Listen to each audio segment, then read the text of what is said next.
Who doesn't love chocolate? It seems that there is always an abundance of chocolate choices right at our fingertips, so much so that we often take its availability and variety for granted. When you're trying to decide which chocolate bar to buy, have you ever thought about how it was made, or what your purchase will mean to the people who produced it? Depending on what you choose, you may be inadvertently supporting companies who exploit the very people who produce their chocolate. Even though chocolate manufacturers and retailers' profits continue to increase exponentially, cocoa farmers have been less fortunate. On average, they receive only about 1 to 2% of the final value of a name brand chocolate bar. That's down from 16% in the 1980s. So when you buy your typical $2 bar of chocolate at the grocery store, the cocoa farmer's share is only about 3 cents. That's minuscule compensation for all the effort and hard work that goes into growing cocoa. It's a finicky and labor-intensive crop to grow. A cocoa tree reaches its peak in and around its 15th year of production and maintains its fertility for only about a decade, as long as the tree is well cared for and protected.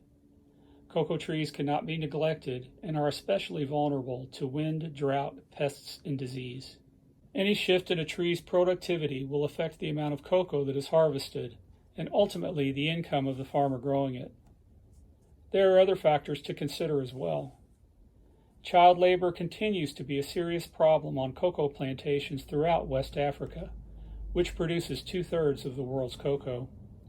It is so prevalent that reporters from the Washington Post, who recently spent a month traveling there investigating cocoa farms, said that the odds are quite substantial that an ordinary name brand chocolate bar bought in the United States is the product of child labor. Fair trade chocolate is not ordinary. When you buy fair trade chocolate, you can be assured that no children were involved in its production and that the cocoa farmers were treated well and received a fair price for their crop.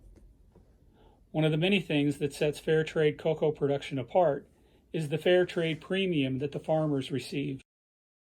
The fair trade premium is an additional sum of money that is over and above the fair trade price of their crop.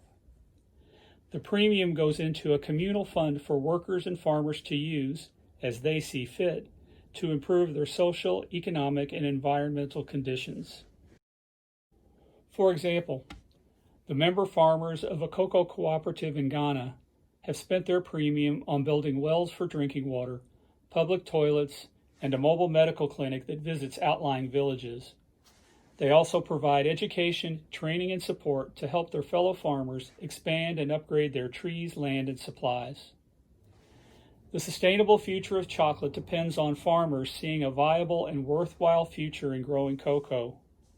That requires a secure and reliable income for their crop so they can provide for their families, educate their children, and have enough to invest in adapting, improving, and diversifying their farms to ensure they are getting the best from their land and their trees. The next time you're buying chocolate, think about what your purchase will support. Wouldn't you rather invest in a system that sustains the lives and livelihoods of the farmers who grew the cocoa? For them, your fair trade chocolate purchase really does make all the difference in the world.